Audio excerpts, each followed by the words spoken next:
We got like an 1800s McCOLLOCH chainsaw here, model 47, single cylinder, and gonna do a bit of cold start on it. Well, it's a hot start, but whatever.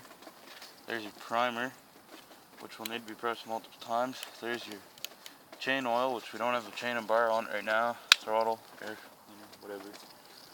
And the cylinder's mainly on right here, and it comes out this way, obviously.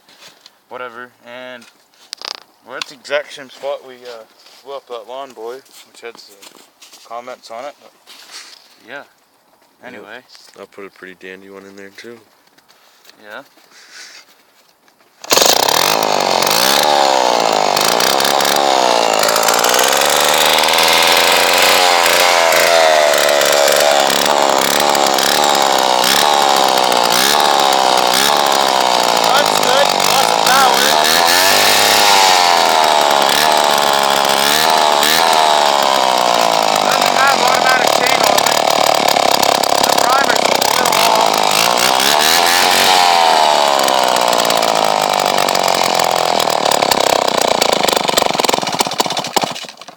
Kind of choke the air out of it because we cannot find a kill switch, which is odd enough, but anyway, your oil goes here, not up here for new saws. That's the gas tank, decent capacity, and there's some oil, I guess, right there in the snow, which is red, obviously.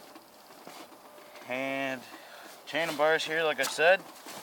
So if you have any information on it, know what it's worth. Like I say, McCOLLOCH model 47. So let us know what it's worth, and rate, comment, and subscribe. Thank you.